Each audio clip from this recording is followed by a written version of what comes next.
cannot continue to die in their own country, in their own village. Some of the young boys, at night, all of them will run and enter into the bush. If they see you now and you're a young person, you are in trouble. We don't know what is happening. People are afraid of traveling home again. It will not continue like this. Amen. Everybody will share this post. We lift hand up and pray today that the Lord will intervene in the case of Imo State.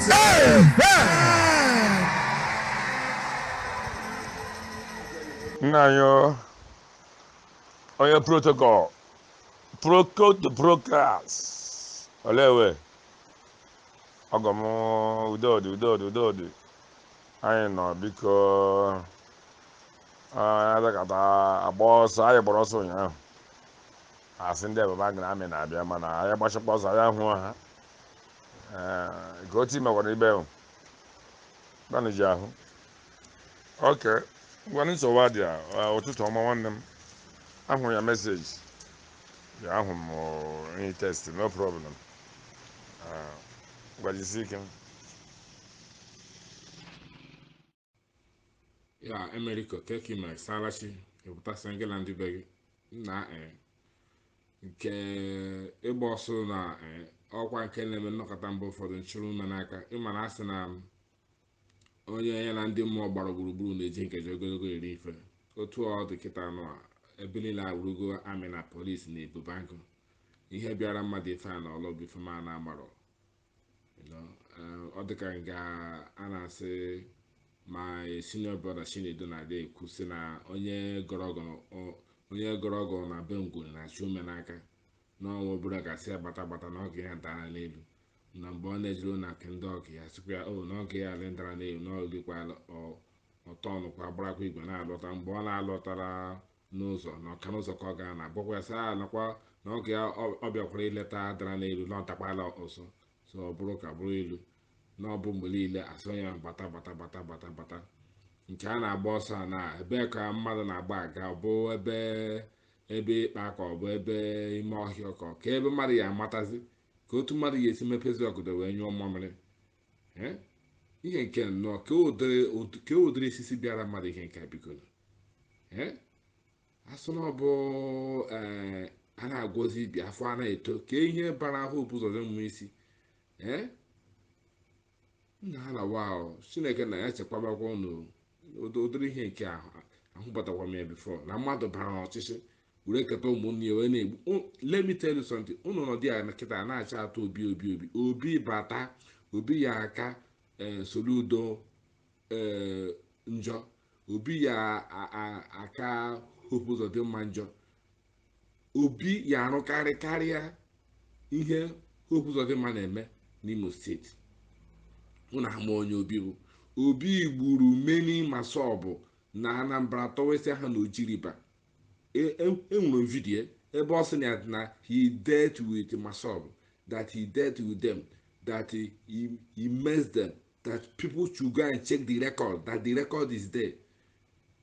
Ihe ka o kwuchara after o kwuchara the thing 1 month later ajụọ ya sị nọkwa ọgara na Ojiriba ga gbuo ndị mmadụ tụsịa ha na ime mmiri ọgaraghị so na ọ bụkwa ya na mgbe ihe ahụ mere na ahụ na Amerịka girigiri na-akọ eri ọkwa the same person na he dealt with Masob, that he finished them, he dealt with them decisively, that people should go and check the record. Ọ ihe obi kwuru n'ọnụ ya oke jụọ m kemgbe o ji eme kampen onwego onye ọhaneze na ya nso. Has he invited any ọhaneze person? Has he visited any royal traditional king n'ala Igbo? Onwe bụ onye ọ chọrọ ịga efu na ọ chọrọ nnọọ because na na ahịa na-ekwu na social media then no were ofu onye Fulani wee na-eme running mate isi a na-azụ. That man will deal with ndị Igbo ọkpọ obi. Just let us watch na ụnụ ya ahụ ihe ga-eme. The first na ajụọ ya the first na ọ ya eme na Nigeria na ọba ya ọchịchị ihe onye kwu na ya ebu ụzọ gaa na north ga take all the people nọ na poverty, put them in the school, empower them, give them job. Kekwani maka ụmụnne ka ihe ọ ya emere ndị be ha. Nothing. Seaport niile nọ n'ala Igbo o nwere nke o kwuru ọ ya emepe, ihe niile ahụ ya anọkwa na Lagos. Everybody ga na-agba moto eje Lagos eje ekile ihe ngwaahịa ọtụmatụ. Ifu na that guy, ebere na-emere m ụnụ because ụnụ ama onye obi bụ nwanne ka ha bụgodo okwu kịta because ihe ife aka bụ ọtụtụ a na-eji otu na oche akwa ka Chineke na-eme amara. Ihe mmadụ na fight Biafra, either Biafra or Biafra. I'm telling you, forget. Mana atara ahụ n'obodo ahụ. Obi adịghị mma na anọ m n'obodo a na ncheta ịlọta ka m mara ma ọ nwere ihe m ga-eme. Obi ala mmiri. Olee ihe ọ bụ ụlọ ka mmadụ ya bịa rụọ dị ya na kurume tọma ọṅụrụ mmiri tọma iko. Mba, ịrụ ụlọ ya achịrị ume n'aka, imepe biznes, a na-eme ebulite gị atọ esitie ngwaahịa, agba ụlọ ọkụ, agba ime ahịa ọkụ, ihe nwe peace. Man, to your tent, O Israel, to your tent. Onye ọbụla keta n'ụla ife amada na chat nwa Nigeria. It's not by force na somebody ga-abụ in Nigeria. It's not by force. Biafra adigo before Nigeria. Ndewo.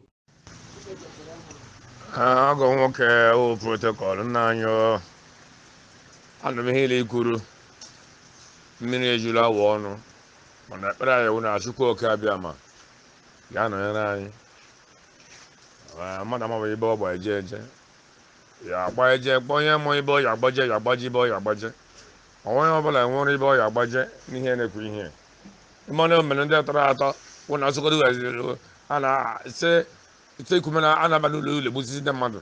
Onwe ihe ome ndị jenwe ibe ha ya agbaje agbaje be mmadụ nye dịka Ela Kalaba ma ọ bụ Lagos ma ịtakụrụ ibido ụwa n'isi bụ onye nwere ihe n'iri otu ọnwa na-abụ mkpara eruo iwere bido n'ụwa n'isi chọbara ihe ya eme were efi dị gị n'ezinụlọ ni otu ka anyị tọrọ ihe anyị na wewe Chukwu oke abịa ma nọnyere anyị ya lọrọ anyị ọgụ gboro anyị ọgụ ya mere anyị ihe ọma nke anyị na-ayọ ya kwụsị ọgụ ya. Mmadụ amaghị ibe ọ gbaji eje, mmadụ amaghị what to do. Anyị nọzi tajara ka ọ bịara anyị hụrụ anya ewere mana anyị ahụ ihe ọjọọ n'aha Jizọs. Ihe ọma ka anyị ga-ahụ. Ihe anyị nọ n'ụlọ owe onye n'ụdị ọkwụma ọkọ ya ọtọ awụla osi imi agbala ama ụgha agbala ama iziokwu kwana ka ndị asị okenye nke Naịjirịa kọrọ ndị na anyị si eje na eji ala ihe ma ekwute na akwụkwọ iwere okwu n'elu a na-ekwu nke ị nọ ya ịkwụla ọtụtụ ụmụọchị kama ya asị bịa onye nọ ga ọ na-ekwu okwu na ibile nke asị nga pụọ ịtọgo ihe anyị nọ n'ụlọ anyị nọ wee akpa uche ka anyị wee akpa uche onye pụm onye na nke ya a na-ekwu okwu ha because ikwu ibe ndị asị na gị ikwuru ibe ikwu ibe ndị asị gị ikwuru ibe so onye ọbụla tụjara ma Chukwu nyere anyị aka Chukwu nyere anyị aka.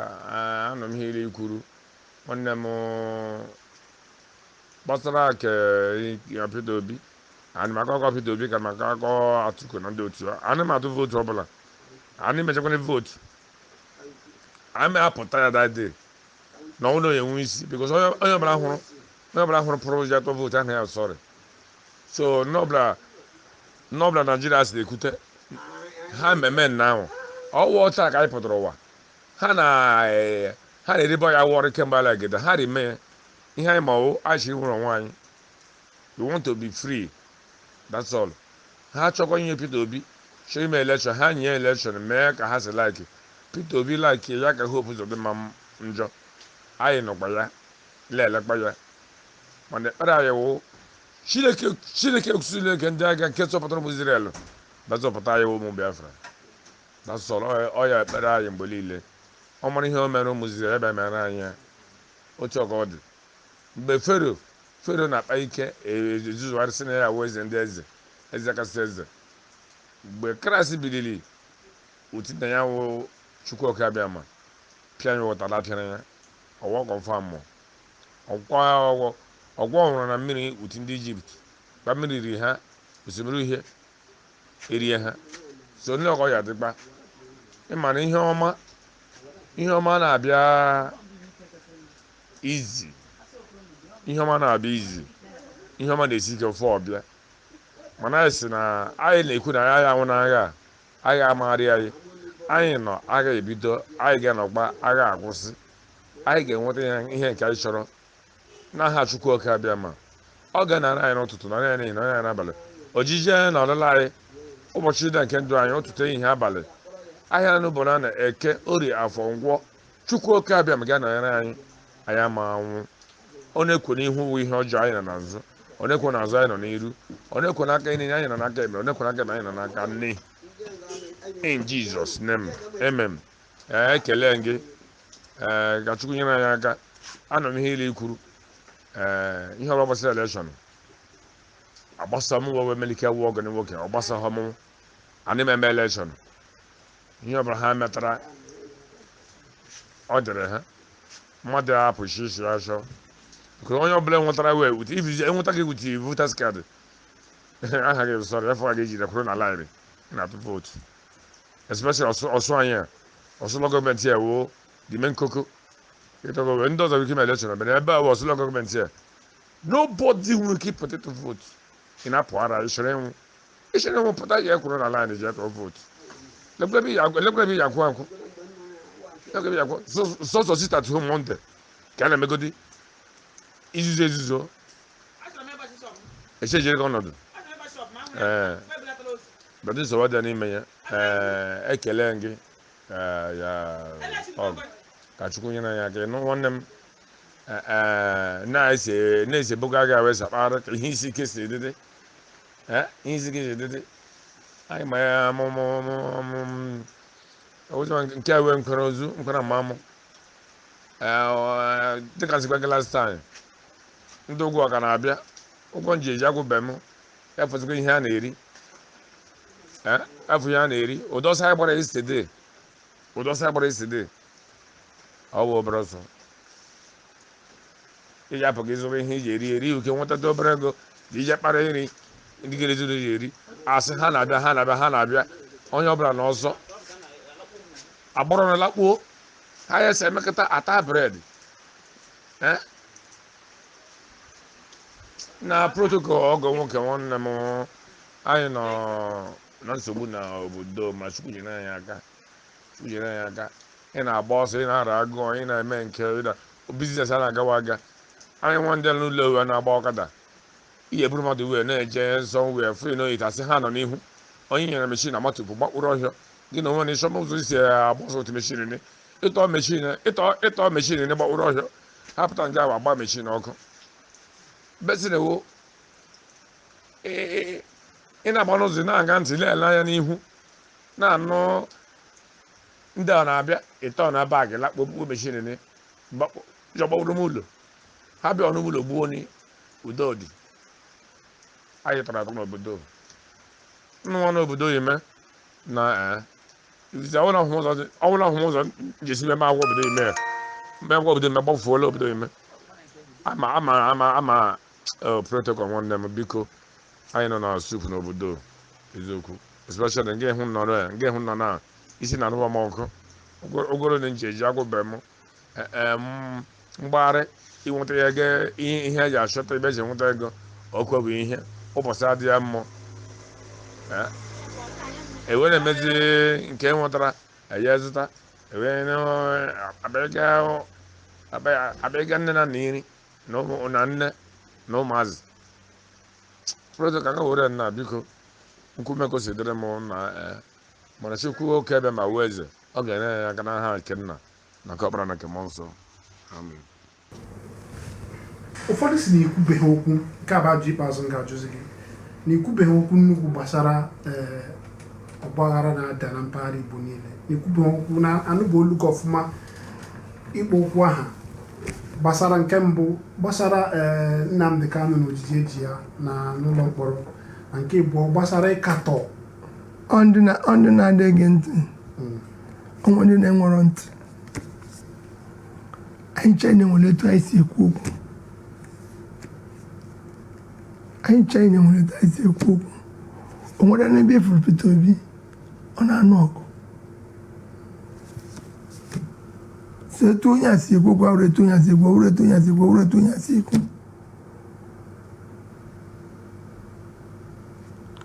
ekwu omukwu nke metụ nsị ekwu. Orsu local government. I'm going to call you people.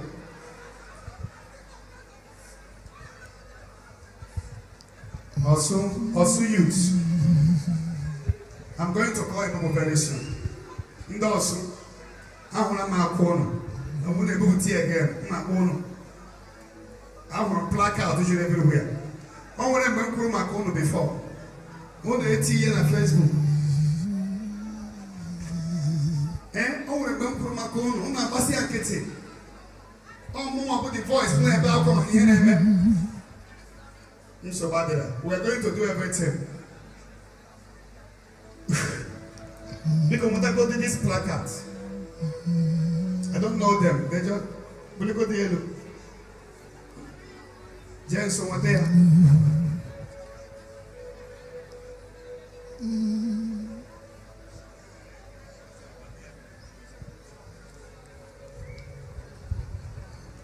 Yeah, we placard I now.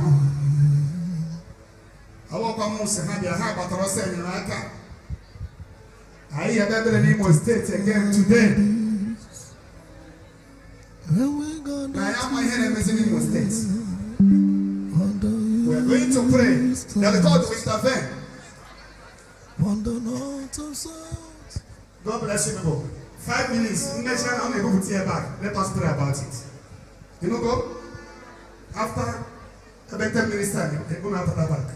So that I'll pray. Let those that have their placard come. Others wait down. I will need your placard.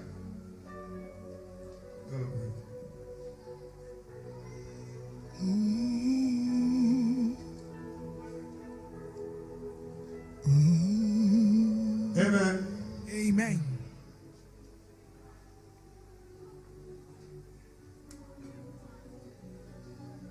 Lift your hand up.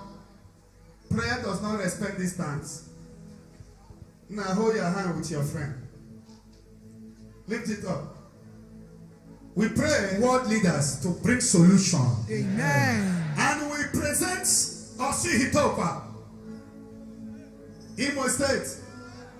Imo State has turned to war zone. In fact, Imo State was most peaceful state in Nigeria. In the history of Nigeria, Imo State was most peaceful. But now, we cannot understand what is going on.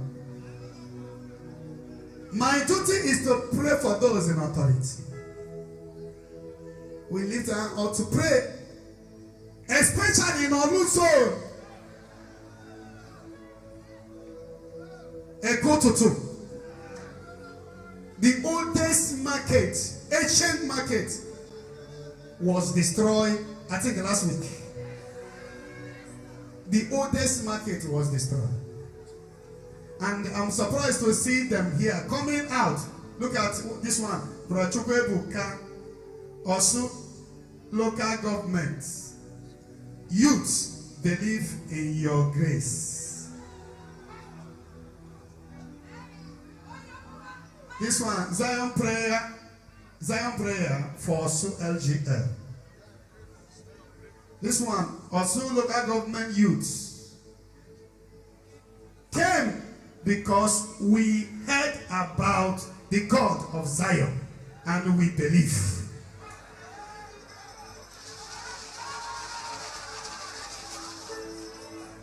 This one, God of Zion, save Orsu local government. Amen. We lift hand up. Bianura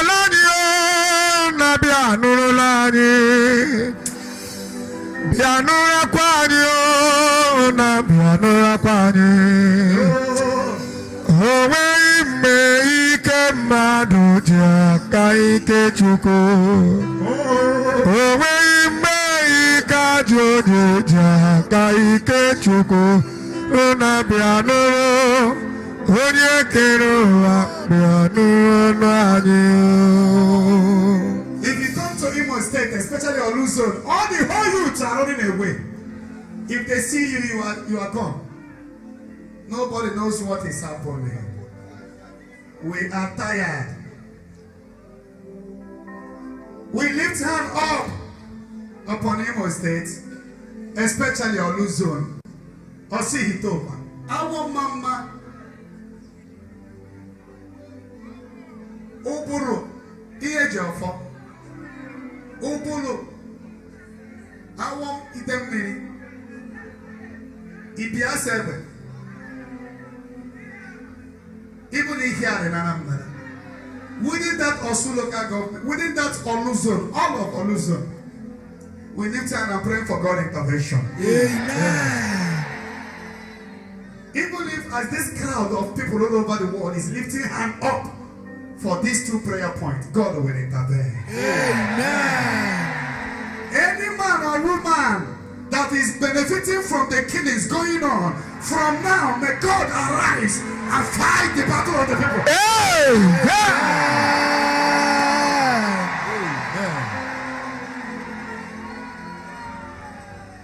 Any blood-sucking demon in the form of any man, Fire.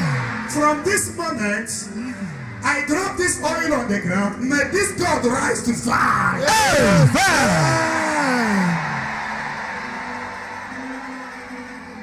People cannot continue to die in their own country, in their own village.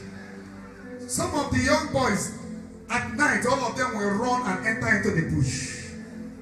If they see you now and you're a young person, you are in trouble. We don't know what is happening. People are afraid of traveling home again. It will not continue like this. Amen. Everybody will share this post. We lift hand up and pray today that the Lord will intervene in the case of Imo State.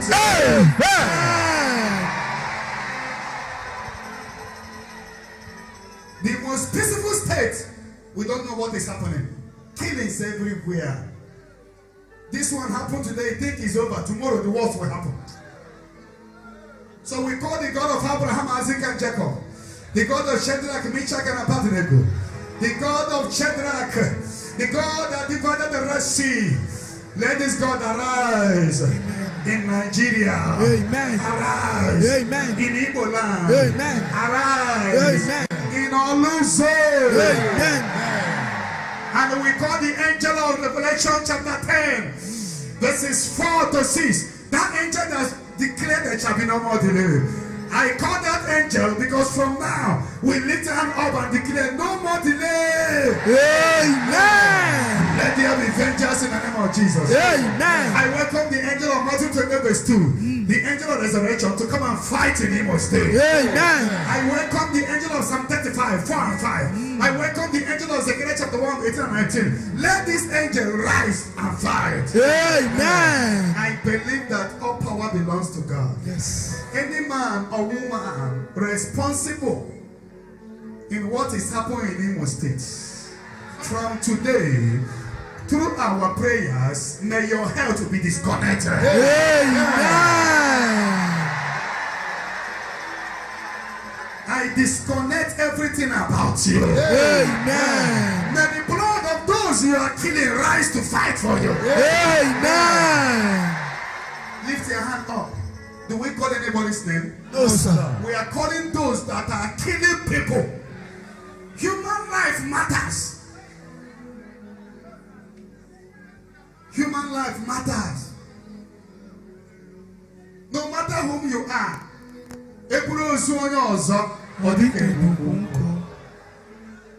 These people that are dying on a daily basis, they are people's children, people's brother, they are someone's cousin.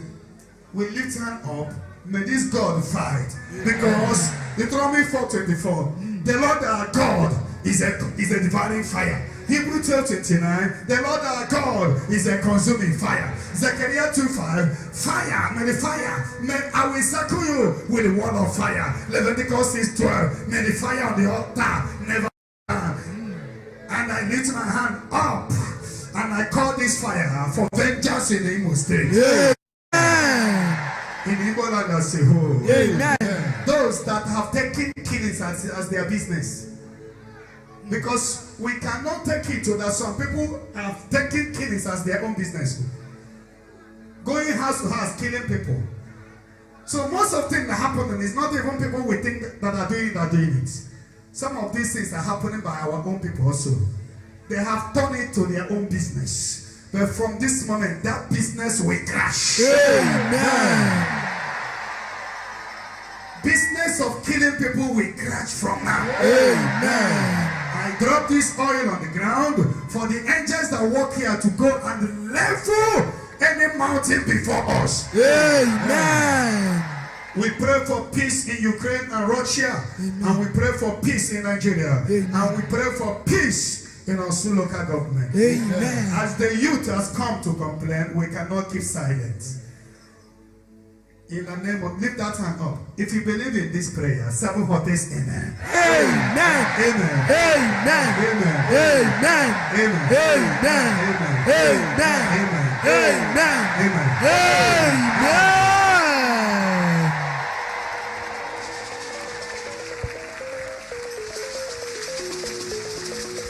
Amen and amen. Amen. We will continue. Drop these placards. After the program, drop it. I'm going to drop it in the altar. We will continue to pray and speak. Everybody will not be dumb and deaf.